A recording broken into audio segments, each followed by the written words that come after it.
한 주간 동안 평안하셨는지요? 여러 가지 우리를 힘들게 하는 그러한 일들, 그런 가운데 또 여러 가지 또 가슴 아픈 일들, 그러한 일들 속에서 하나님께서 우리를 지켜주셨습니다. 오늘날의 많은 사람들이 여러 가지 가치관의 그 혼돈 속에서 무엇이 잘하는 것인지, 무엇이 잘못된 것인지, 이것이 제대로 정립이 되지 않고 살다가 보니까 어려움을 겪는 것 같습니다. 어느 것이 옳은지, 어느 것이 잘못된 건지 이것도 잘 모르는 것 같습니다. 주님을 만나지 아니하면 내가 옳지 않은 것을 옳다고 생각하고 그것을 붙잡고 그것에 그냥 나의 모든 것을 다 걸고, 쉽게 말해서 헛된 힘을 쓰는 거죠. 그렇게 살다가 갈 수도 있는데, 하나님을 만나게 되면, 주님을 만나게 되면 무엇이 옳은지, 무엇이 잘못된 것인지 주님께서 알려주시니까 얼마나 다행이고 얼마나 감사한 일인지 모르겠습니다. 여러분, 주님을 만나야 합니다. 주님을 만나지 않으면 인생에 답이 없습니다.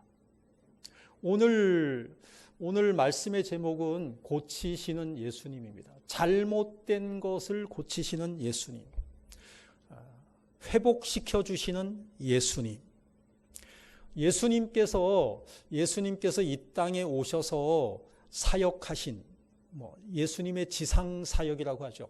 그 지상 사역을 크게 세 가지로 말씀을 하고 있는데요. 마태복음 4장을 한번 우리가 읽어보도록 하겠습니다. 자, 시작. 예수께서 온 갈릴리에 두루 다니사 그들의 회당에서 가르치시며 천국 복음을 전파하시며 백성 중에 모든 병과 모든 약한 것을 고치시니, 그랬습니다. 밑줄을 쳐놓았거든요. 동사입니다. 동사. 예수님께서 이 땅에 오셔서 하신 사역을 크게 세 가지로 나누면 첫 번째는 가르치셨다라는 것이죠. 뭘 가르치셨느냐? 복음, 말씀을 가르치셨다라는 거죠. 가르치신 예수님. 두 번째는 뭐냐 하면 복음을 전파하셨다. 복음을 전파하셨다. 가르치셨다라는 것은 교육이라고 할 수 있죠. 성경 공부라고도 할 수 있겠고요. 그 다음에 이제 복음 전파는 복음을 증거해야 되잖아요. 이 복음을 들어보지 않은 사람들에게 우리가 흔히 하는 말로 전도를 해야 되는 거죠. 예수님을 소개해 주어야 되는 거죠. 믿음의 길을 안내를 해 주어야 되는 거죠. 그것을 우리가 전파하셨다. 그 다음에 이제 세 번째가 뭐냐면 백성 중에 모든 병과 모든 약한 것을 고치시니, 고쳐주셨다는 거예요. 우리의 육체적인 병도 고쳐주시고 마음의 병도 고쳐주시고 예수님께서 이 땅에 오셔서 고쳐주셨다라고 하는 것이죠. 몸이 아픈 사람들에게 그 질병을 몸에서 떠나가게 해 주셨고요. 그 다음에 마음의 상처를 받고 있는 사람들에게 하나님은 치유해 주셨다. 주님께서 치유해 주셨다라고 하는 것입니다. 오늘은 그 고치시는 예수님에 대해서 함께 은혜를 나누고자 합니다. 마태복음 9장 12절에서 이렇게 말씀을 하고 있죠. 읽어요. 시작. 예수께서 들으시고 이르시되 건강한 자에게는 의사가 쓸데없고 병든 자에게라야 쓸데있느니라. 건강한 사람에게는 고칠 게 없죠. 건강하니까. 그런데 병든 자에게는 이게 고쳐줘야 되는 거죠. 고쳐주지 않으면은 인생을 건강하게 바르게 살 수가 없는 것이죠. 문제는 뭐냐면은 자기가 병이 들었는지 병이 들지 않았는지 모르니까 문제인 거지. 모르고도 자기가 건강하다고 착각하고 살아가는 경우도 없지 않아 있는 것이죠. 뭐 이런 말씀 들어보셨나요? 진료는 누구에게? 의사에게, 약은 약사에게. 어느 게 약은 약사에게, 진료는 의사에게가 맞아요? 진료는 의사에게, 약은 약사에게가 맞아요? 뭐 그냥 뭐 어디 뭐 똑같은 말이 되겠죠. 바르게 진단을 하고 바르게 처방을 내려야 건강한 삶을 살 수 있다는 이야기이죠. 전문화 시대니까 오늘날은 전문화 시대니까 병 고치는 것은 병원에 가서 의사를 만나야 되는 것이고, 그리고 목사가 하는 일들은 하나님 말씀만 전하면 되는 거다. 오늘날에는 그렇게 많은 사람들이 이야기도 하고 또 뭐 틀리지 않는 이야기이죠. 이전에는 뭐 예수님 시대나 아니면은 의사들이 충분치 않은, 진료기관이 많지 않은 그러한 시대에는 제사장들이나 성직자들에게 많은 의존을 했던 것으로 알려지고 있습니다. 오늘날도 또 그런 부분이 없지 않아 있어요. 몸이 아파서 병원에 지금 입원해 있는데도 목사님이 방문을 하셔서 기도도 해주시고 위로도 해주시고 이런 것들을 바라시는 분들이 많이 있어요. 요즘은 코로나 시대라서 면회가 안 돼요. 제가 방문을 해도 되겠습니까? 하면은 병원에서 절대 오면 안 된다라고 얘기한대요. 가족도 오지 말라 그런대요, 요즘은. 가족조차도 면회가 금지되어 있다라고 어제도 그렇게 제가 이야기를 들었습니다. 내가 몸이 아프고 힘들어서 병원에 있을 때 그 불안하고 힘들고 그러한 것을 누군가가 기도해 주기를 원하는 거예요. 수술실에 들어가기 전에도 기도해 달라고 얘기하고. 그러면은 힘을 얻고 위로도 받고 그런 것을 우리는 알 수가 있는 것입니다.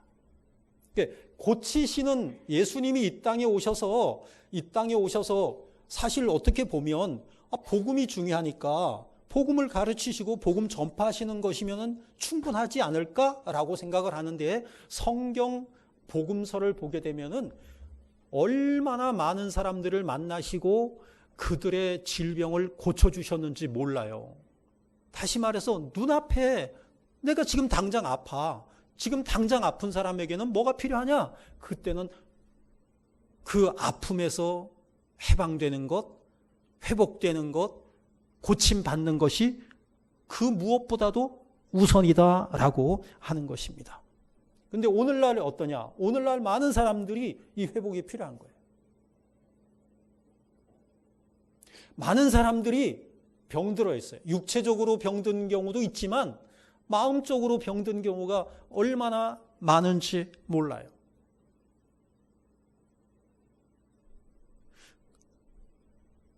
마음의 상처, 정신적인 병, 이러한 것으로 얼마나 많은 사람들이 고통을 겪고 있는지 모르는 것이죠. 가정의 문제, 직장의 문제, 여러 인간관계의 문제 속에서도 많은 사람들이 어려움을 겪고 있고 또 고통을 겪고 있는 것이 현실인 것입니다. 그래서 우리가 이러한 모든 것에서 회복되기 위해서 오늘 말씀을 통해서 주님을 만나시기를 주님의 이름으로 축복합니다. 오늘 본문을 보게 되면 예수님이 두 사람을 만나서 첫 번째 한 사람을 만나서 고쳐주시고 또 두 번째 또 한 사람을 만나서 고쳐주십니다.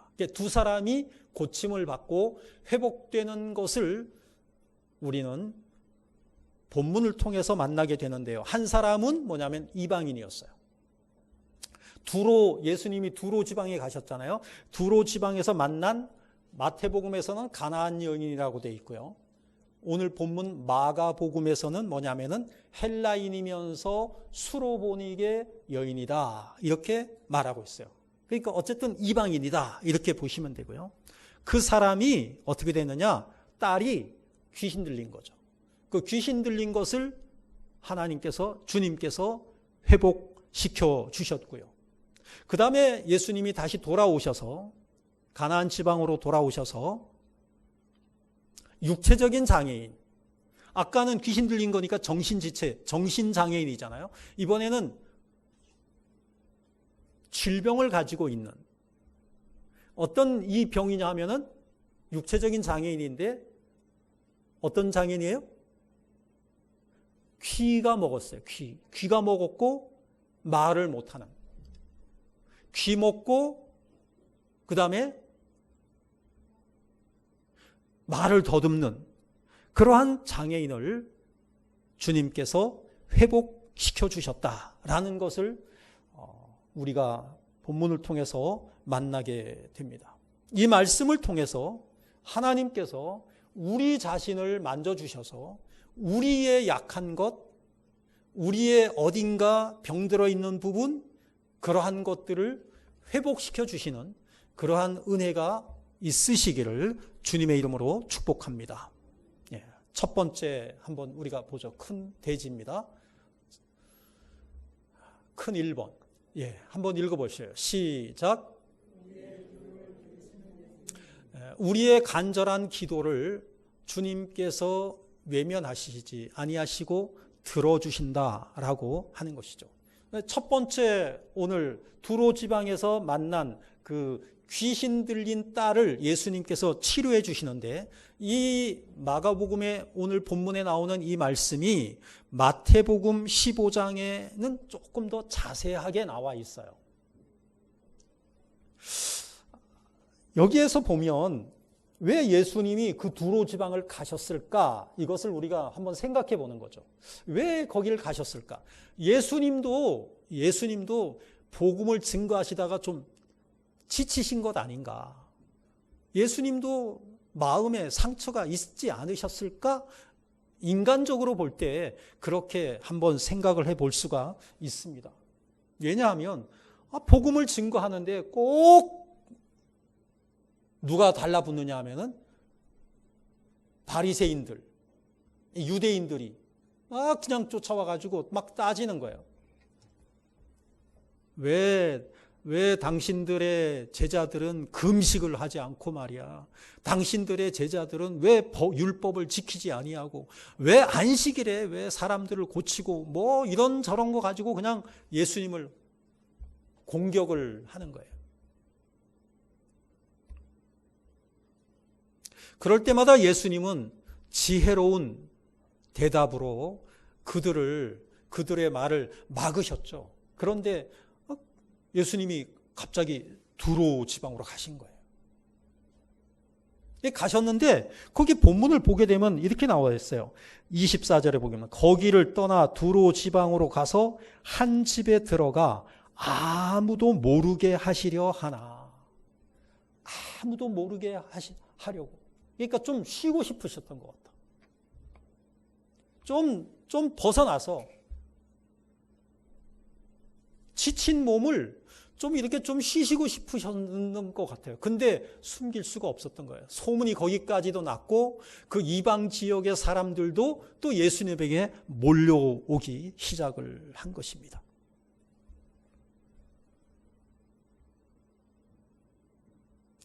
예수님께 우리가 나아가서 예수님께 기도하면 우리의 사정을 아려면 내가 가지고 있는 문제를 예수님 앞에 해결해 달라고 우리가 부탁을 하면 예수님께서는 응답해 주신다고, 예수님께서는 그 문제를 해결해 주신다고 성경 곳곳에서 말씀하여 주시고 있습니다.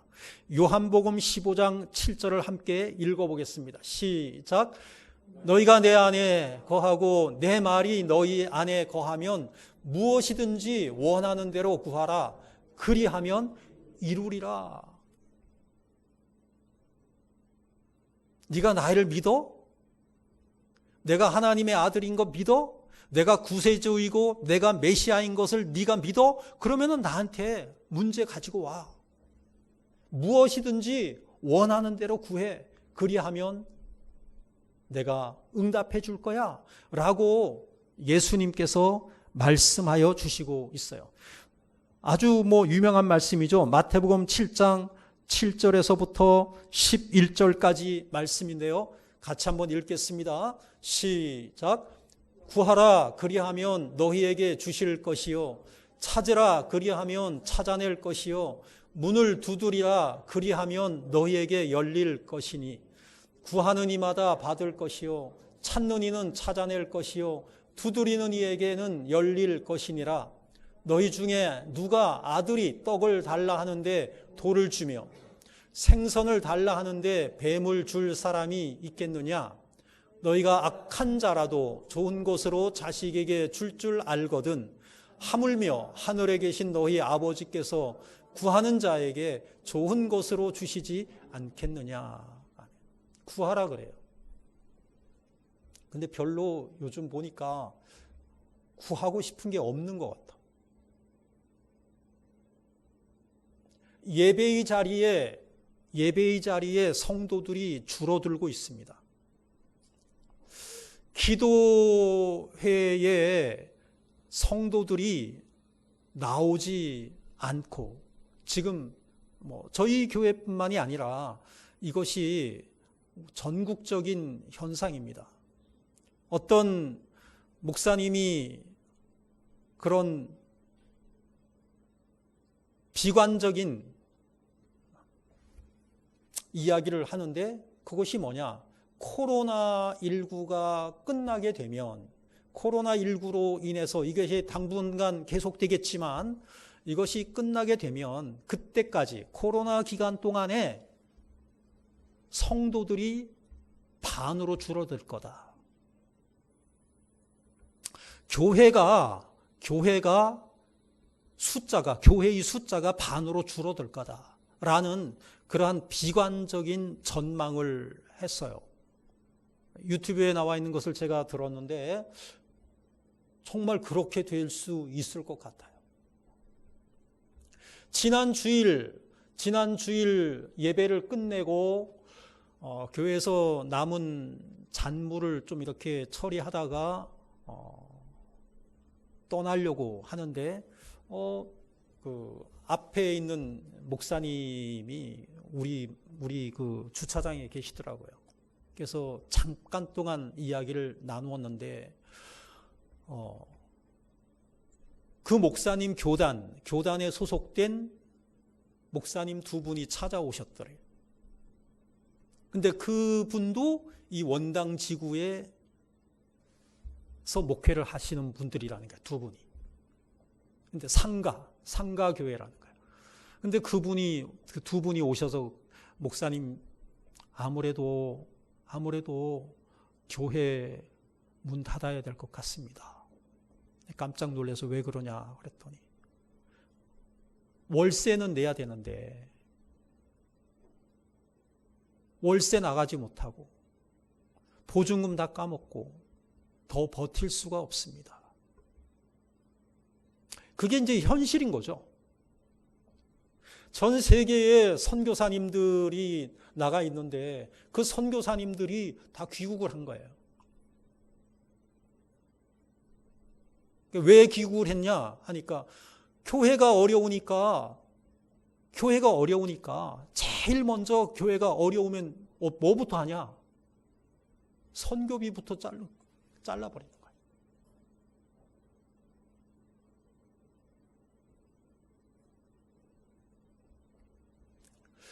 어려운 상황. 그러한 상황 속에서 지금 우리가 살아가는 거죠.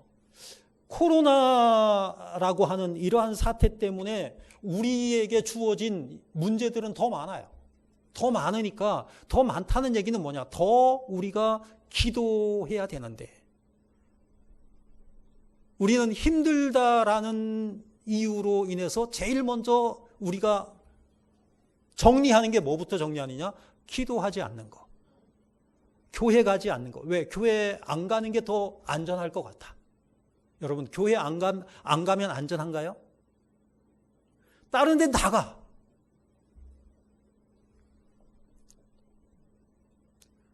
정부에서 좀 교회를 좀 안경을 끼고 보는 것 같아요.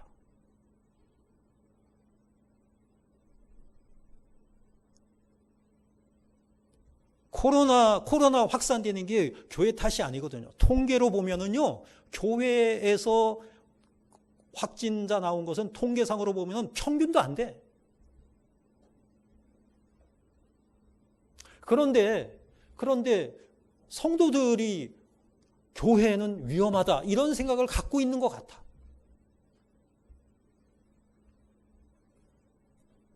하나님께 이럴 때일수록 더 기도해야 되고, 기도 소리 내지 않아도 돼요. 입에서 침이 안 나오게 기도해도 돼요. 안전하게 예배 드릴 수 있어요.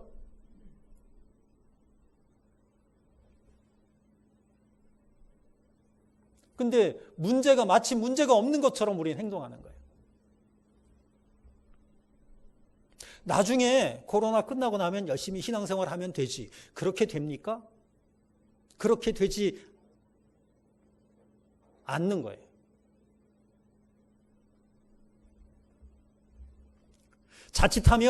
자칫하면 우리가 스스로 매몰되고 스스로 날개를 접고 스스로 신앙에서 멀어질 수 있는 그러한 위기 상황을 맞이하고 있는 것 아닌가라는 우려를 하게 되는 것입니다. 우리가 어려운 문제를 만났을 때가 바로 기도할 때입니다. 힘들고 문제가 있고 그럴 때가 가장 하나님께 더 엎드려야 되고 하나님께 더 눈물을 흘려야 되고 기도해야 되는데 우리는 그러지 않는 거예요. 여러분, 기도해야 됩니다. 기도하면 문제를 해결해 주십니다. 하나님께 나와서 엎드리면 하나님께서 그 문제를 하나님께서 해결해 주신다라고 성경은 말씀하여 주시고 있습니다. 하나님이 알아서 해 주시겠지. 근데 성경은 알아서 해 준다는 말씀은 없어요. 누가복음 18장 1절에서 8절을 보게 되면은 예수님께서 비유로 말씀을 하시는데 항상 기도하고 낙심하지 말아야 할 것을 저들에게 비유로 말씀하여 주시는데 우리가 불의한 재판장의 비유입니다. 뭐냐 하면 어떤 도시에 불의한 재판장이 있는 거예요. 하나님을 두려워하지 않아. 사람을 무시해. 돈 많은 사람이 좀 이렇게 뇌물을 쓰면은 옳다라고 그 사람에게 유리한 판정을 하고 돈 없는 사람은 불리한 판정하고 제멋대로 하는 재판관이야. 그런데 이 재판장에게 한 과부가 찾아가서 내 원수에 대한 나의 원한을 풀어주세요 라고 요청을 해요. 그런데 이 재판장은 뭐냐? 과부가 뭐 돈이 있어? 그러니까 무시해버리는 거야. 내가 너 도와줘봤자 네가 뭐 나에게 뭐 해줄 게 있겠냐? 그러니까 그냥 못 들은 척 해버리는 거예요. 근데 이 과부는 포기하지 아니하고 매일 찾아가는 거예요. 매일 찾아가는 거예요.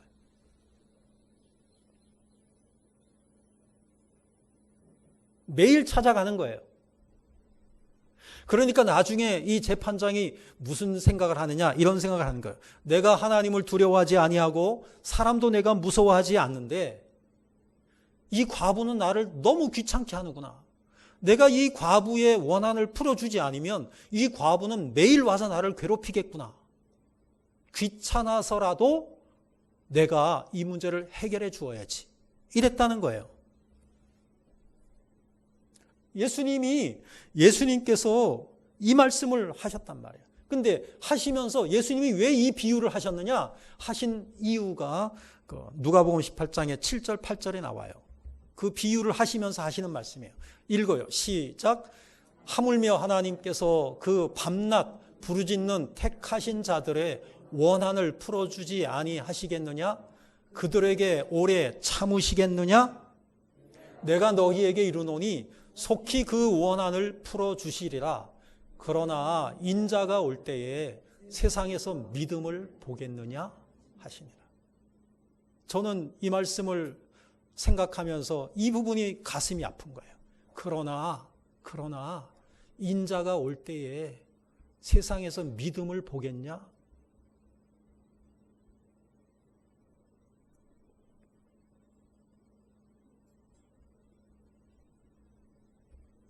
이 세상에 정말 그 믿음 있는 사람을 주님께서 찾으시는데 볼 수 있을까? 굉장히 비관적인 말씀을 하고 계신 거예요.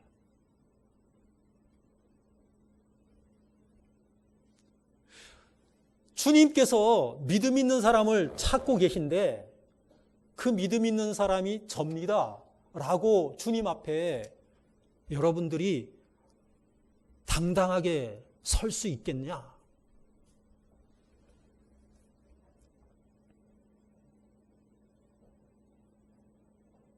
하나님 앞에 기도해야 할 그러한 때인데 우리는 외면하고 있는 이러한 안타까운 현실이죠. 믿는 사람이 신자가 몇백만인데 얼마가 줄었느니 어쩌느니 우리가 그런 이야기를 하잖아요. 근데 숫자의 문제가 아닌 것 같아요. 숫자가 중요한 것이 아닌 것 같아요. 정말로 믿는 자, 정말로 하나님 앞에 바르게 나오고 하나님 앞에 바르게 세워지고 바르게 그 믿음의 길을 걸어가고 있는 자, 그런 사람을 주님께서 찾고 계신데 인자가 올 때 이 세상에서 믿음을 보겠냐?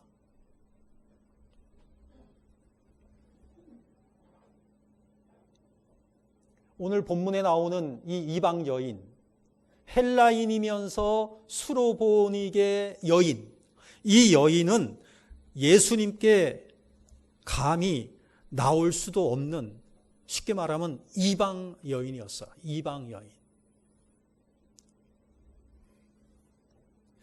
헬라 여인이다. 이게 이제 헬라인이면서 수로보니게 족속의 여인이다 그랬는데 이것을 이제 신학자들은 이렇게 얘기하죠. 헬라인 여인이에요. 헬라 여인인데 수로보니게 족속에게 시집 왔다. 이렇게 보는 거죠. 수로보니게는 뭐냐면은 수리아 지방에 살고 있는 페니키아 족속의 사람이다. 어쨌든 이방인이다 이 말이에요. 그런데 그 마가복음 7장 26절에 그 여자는 헬라인이요 수로보니게 족속이라 그렇게 나와 있잖아요. 이게 그런 뜻이에요. 이방인이다 이 말입니다. 쉽게 말해서.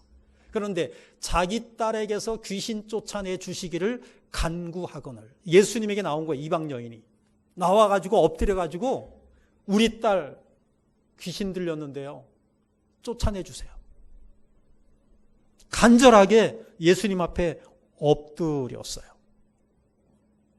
그 당시에 이방인은 유대인들에게 사람으로 취급받지 못했어요. 유대인들은 자기네가 선민이야. 이방 사람들은 사람 취급을 안 해. 그래서 사마리아 사람들, 그 사람들은 그래도 한 50% 피는 이스라엘 피가 섞였잖아요. 그런데도 외면하잖아요. 상대를 안 하잖아요. 그 땅을 안 밟잖아요. 그러니까 이건 100% 이방인인데 뭐. 그러니까 뭐 사람 취급하겠습니까? 어떤 대접을 받았느냐? 이방인들이 유대인들에게 어떤 취급을 받았느냐? 에베소서 2장 11절에서 12절을 보면 알 수가 있어요. 한번 읽어보죠. 시작. 그러므로 생각하라. 너희는 그때 육체로는 이방인이요 손으로 육체에 행한 할례를 받은 무리라 칭하는 자들로부터 할례를 받지 않은 무리라 칭함을 받는 자들이라. 그때에 너희는 그리스도 밖에 있었고 이스라엘 나라 밖에 사람이라 약속의 언약들에 대하여는 외인이요 세상에서 소망이 없고 하나님도 없는 자이더니. 아멘. 에베소 사람들을 향하여서 바울이 편지 쓴 거예요. 에베소 사람들은 뭐야? 지금은 예수를 믿지만 그 에베소 사람들이 다 이방인이란 말이에요. 유대인이 아니란 말이에요. 에베소 지방이니까. 그 사람들에 대해서 이 바울이 얘기하는 거예요. 너희들은 육체로는 이방인이잖아. 할례를 받은 무리가 아니잖아.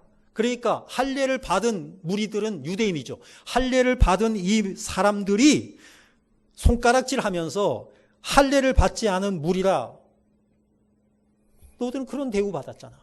그런데 지금은 너희들이 그리스도 밖에 있지 아니하고 그리스도 안에 있고 이스라엘 나라 밖에 사람이었지만 약속들의 언약에 대해서는 외인이고 세상에서 소망이 없고 하나님도 없는 자였지만 지금은 너희들이 예수를 믿게 되었고 당신들은 약속을 받은 하나님의 자녀로 지금 부르심을 받은 사람들이다. 뭐 그 얘기하는 거예요.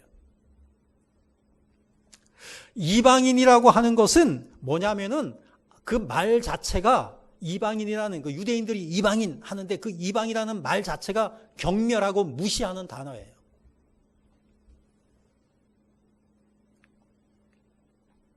그런데 그러한 것들을 알아요. 이 이방 여인이 이 사실을 알아. 이방 사람들에 대해서 얼마나 유대인들이 배타적인지 다 알아. 그런데도 찾아온 거예요. 그것은 뭐냐 하면은 용기. 무슨 일이 있어도 내가 무시당하는 일이 있어도 그럼에도 불구하고 내 딸을 고칠 수 있다면 이런 생각을 가지고 예수님을 찾아온 거예요. 자, 예수님에게 고쳐달라고 했어요. 고쳐주세요. 그럼 예수님이 왔니? 이래야 되는데 예수님이 대꾸를 안 하는 거예요. 예수님이 외면하시는 거예요. 못 본 척하는 거예요. 못 들은 척하는 거예요. 이 여인이 간구합니다. 또 이야기합니다. 예수님 고쳐주세요. 그런데 예수님이 못 들은 척하고 무시하고 가만히 있다가 한 말씀을 예수님이 딱 던지셔요. 예수님이 뭐라고 던지십니까? 자녀로 먼저 배불리 먹게 할 것이지 자녀의 떡을 취하여 개들에게 던짐이 마땅치 아니하니라. 내 떡은, 내 밥은 내 자녀들에게 내가 먹일 거지. 이건 개밥이 아니야. 개들 주려고 한 게 아니야. 이렇게 말씀을 하시는 거예요. 어떻게 예수님이 이런 말씀을 하시지? 좀 실망하는 거죠. 예수님 너무 하셨다. 아무리 그래도 그렇지. 여러분은 그렇게 생각 안 하셨어요? 아니, 그 거룩하신 예수님이 어떻게 이렇게 사람을 무시하는 말씀을 하실 수가 있지? 내 떡은 내 자녀들에게 먹을 거지 내가 왜 개들에게 주겠냐? 이 말은 뭐냐? 유대인은 자녀고 개들은 누구예요? 이방인이야. 당연히 너 수로보니게 여인 너는 개야 이 말이에요. 쉽게 말해서. 개들에게 줄 수 없어. 아니, 예수님 너무 하셨지. 어떻게 이런 말씀을 하실까요? 그래서 어떤 분들은 이렇게 얘기하더라고요. 예수님은 인종차별주의자 아니야? 여러분, 예수님이 인종차별주의자이십니까? 아니잖아요. 그럼 예수님이 왜 이 말씀을 하셨지? 예수님이 왜 이 말씀을 하셨죠?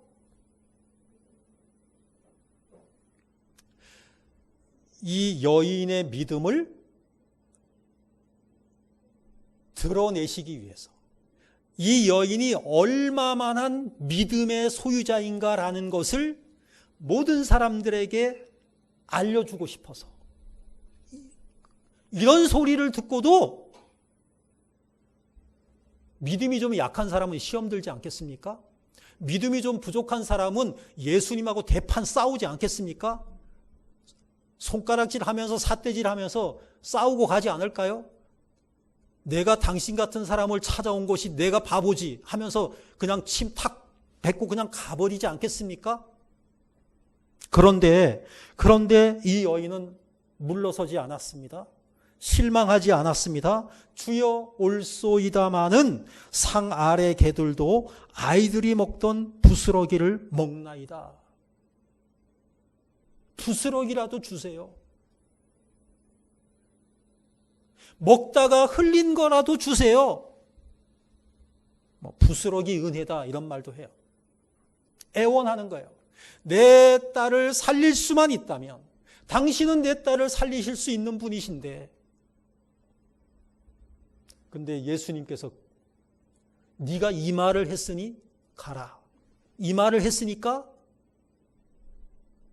고쳐주겠다는 거죠. 그 말이 무슨 말이냐? 믿음의 말.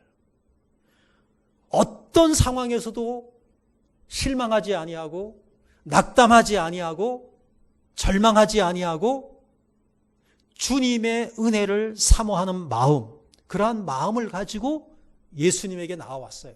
그러니까 고침을 받았어요.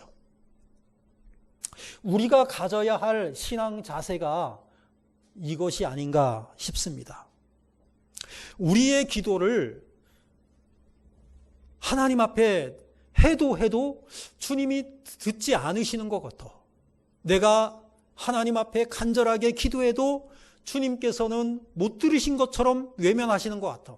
이 여인이 간절하게 간청하는데, 무릎 꿇고 매달리고 하는데 예수님이 못 본 척했어요. 못 들은 척했어요. 외면했어요. 대꾸하지 않으셨어요. 그럼에도 불구하고 이 여인은 끝까지 포기하지 않았단 말이에요. 예수님께서 때로는 우리의 기도를 안 들으신 것처럼 하실지도 모르겠어요. 내가 이렇게까지 기도했는데, 우리 그러잖아요. 내가 이렇게까지 기도했는데 아무런 조짐이 없어.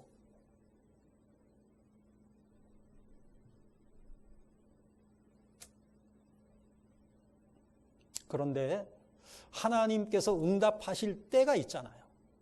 하나님이 기다리시는 거예요.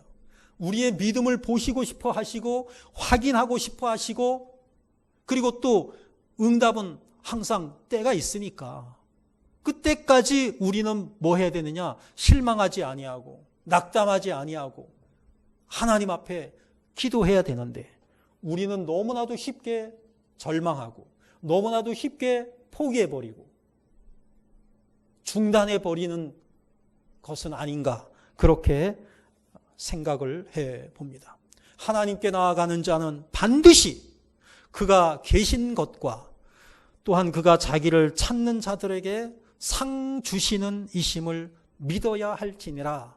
히브리서 11장 6절에서 말씀하여 주시고 있어요. 믿음을 가지고 나아가야 된다는 거죠. 자, 두 번째로 가겠습니다. 읽어봐요. 시작. 우리를 치료하여 주시는 예수님, 우리를 고쳐주시는 예수님, 우리를 회복시켜 주시는 예수님. 우리 자신이 스스로 용기를 잃고 낙심하게 되는 이유 중에 하나는 뭐냐? 너무 늦었다라고 생각하는 거예요. 매사 때가 있는데 때와 시기를 놓치면 고생을 더 많이 하잖아요. 그런 말 있죠. 호미로 막을 것을 가래로 막는다. 호미는 작은 거예요. 호미는 작잖아요. 가래는 큰 거예요. 호미로 막아도 될 걸 시기를 놓쳐가지고 나중에는 가래로 막아야 될 때가 올 수도 있다는 거죠. 가래로라도 막을 수 있으면 얼마나 좋겠어요. 귀머거리는 말을 하지 못합니다. 근데 되게 귀머거리는 왜 말을 못하냐? 듣질 못하니까 말을 못하는 거예요. 우리가 말을 할 수 있는 이유는 어린아이가 말을 배우는 그 과정은 뭐냐? 처음엔 듣는 거예요. 계속 듣는 거예요. 들은 것을 자기 입으로 말하면서 또 자기 말도 듣는 거예요. 그러니까 듣지 못하는 사람은 말도 못하는 거죠. 이 사람이 그런 장애인이에요. 귀머거리이면서 귀머거리이다 보니까 말도 못하는 사람이 됐어요. 근데 고치기에 너무 늦었다라고 생각하는 거죠. 사람들이. 고치기에 너무 늦었어. 왜? 귀머거리? 말 못해? 이건 그냥 포기하고 살아야 돼. 포기하고 살아야 되는데 이 사람이 포기하지 않은 거예요. 할렐루야? 포기하고 살아야 될 사람이 예수님을 만나면 내가 고칠 수도 있겠구나라는 믿음을 가지고 예수님에게 나온 거예요. 그의 생각은 틀리지 않았어요. 예수님을 만나고 나서 고침을 받았어요. 물론 거기 보면은 예수님이 그냥 귀가 열려라 하면 되는데 예수님이 그 귀가 열려라 에바다 하시기까지 여러 가지 과정을 거치시죠. 진흙에다가 침을 뱉고 아주 굉장히 더럽잖아요. 막 더러운 걸 막 이겨가지고 막 환부에다가 갖다가 대고 귀를 막 손가락으로 집어넣고 혀에다가 손까지 막 대고 그 더러운 손을 막 갖다 대고 그런데 이 사람은 그 과정을 다 보면서 귀머거리고 벙어리지만 눈은 열렸단 말이에요. 그걸 다 보는 거야. 예수님이 얼마나 지금 요즘식으로 말하면은 뭐예요? 지저분하게, 더럽게, 막 유치하게 어떻게 보면 그걸 다 지켜보는 거예요. 근데 그걸 가지고 나한테 막 갖다 대고 막 하는데 이 사람은 그걸 그대로 받는 거예요. 보통 사람 같으면은 지금 무슨 짓이에요? 내가 이거 고쳐달라 그랬지. 지금 뭐 하는 거냐고 이렇게 말할 수도 있잖아요. 근데 그 모든 것을 다 지켜보면서 예수님이 하는 그대로 하는 거예요. 이게 뭐예요? 믿음인 거예요. 아멘? 저는 예수님은 전지전능하신 하나님이시기 때문에요. 그런 과정이 없어도 이 사람의 귀를 열어주실 수 있다고 저는 믿습니다. 말로도 그냥 말할 수 있게 하실 수 있는 분이라고 믿습니다. 근데 예수님이 그런 과정을 거쳐요. 그럼에도 불구하고 이 사람은 믿음으로 지금 지켜보고 있고 그 상황을 그대로 자기가 감수하는 거예요. 왜? 믿음으로. 에바다, 열려라 라고 예수님께서 외치자마자 그의 귀가 열리게 되었고 그의 혀가 말을 할 수 있게 되었습니다. 근데 이 말씀을 우리가 읽잖아요. 이 말씀을 읽으면서 나하고는 별로 관계가 없네. 나는 귀머거리도 아닌데, 나는 벙어리도 아닌데. 그렇게 우리가 생각할 수 있어요. 그런데 이 시대의 귀머거리가 누구냐? 이 시대의 벙어리가 누구냐 이거죠. 예? 종교개혁가들이 이런 말을 하죠. 이 본문을 가지고 이렇게 말하는 거죠. 여기에서 나오는 이 귀머거리는 뭐냐? 하나님의 말씀을 듣지 못하는 자다. 하나님의 말씀을 듣고도 믿음으로 반응하지 못하는 사람이 귀머거리라는 거예요. 벙어리는 뭐냐?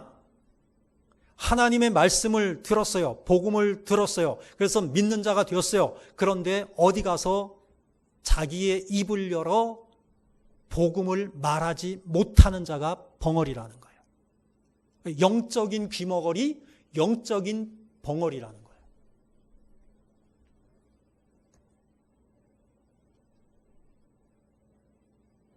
벙어리는 뭐냐면은 어버버버버 하면서 더듬는 사람이잖아요. 말을 더듬는 사람이잖아요.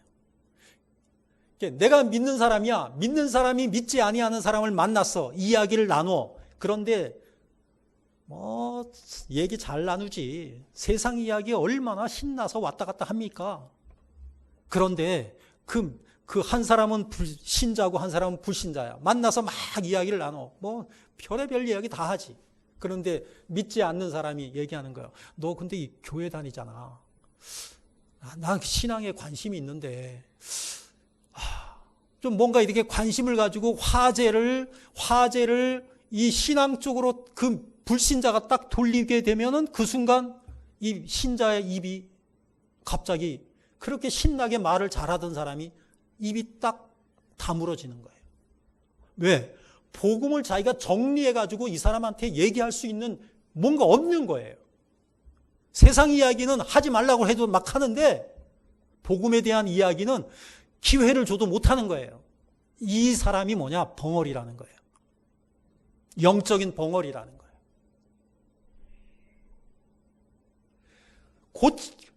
근데 고치는 게 뭐냐? 고치는 게 하나님의 말씀을 가르치는 것, 하나님의 말씀을 전파하는 것, 이거를 못하는 사람을 이걸 고쳐야 된다는 거예요.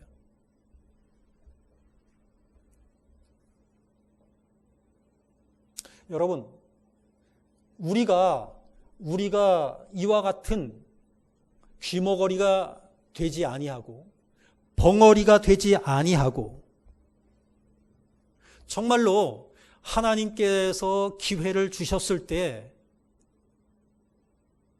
하나님께서 우리에게 시간을 주셨을 때 우리의 귀가 열리기를 원합니다. 우리의 입이 열리기를 원합니다. 그것이 회복되기를 원합니다. 우리의 신앙이 회복되기를 원합니다. 그래서 우리가 치유하는 자가 되어야 되는 거예요. 우리가 고칠 수 있는 자가 되어야 되는 거예요. 오늘 말씀의 주제는 고치시는 거잖아요. 고치시는 거. 주님께서 고쳐주실 수 있습니다. 주님께서 회복시켜 주실 수 있습니다. 세상이 지금 이상하게 돌아가고 있습니다. 제정신이 아닌 것 같습니다.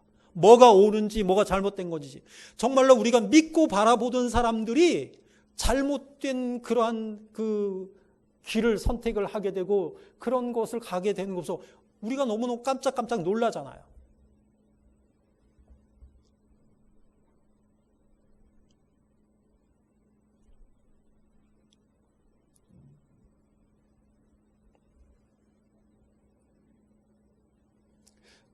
우리의 신앙이 회복이 되고 가정도 회복이 되고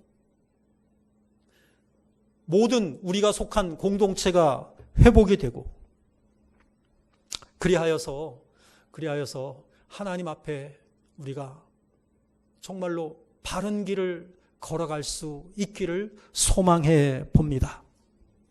자, 뭐를 회복해야 되느냐? 믿음을 회복해야 되고요. 기도를 회복했으면 좋겠어요. 예배를 회복했으면 좋겠어요. 빌립보서 4장 6절에서 7절 말씀을 읽고 마치도록 하겠습니다. 읽어요. 시작. 아무것도 염려하지 말고 다만 모든 일에 기도와 간구로 너희 구할 것을 감사함으로 하나님께 아뢰라. 그리하면 모든 지각에 뛰어난 하나님의 평강이 그리스도 예수 안에서 너희 마음과 생각을 지키시리라. 아멘. 기도합니다.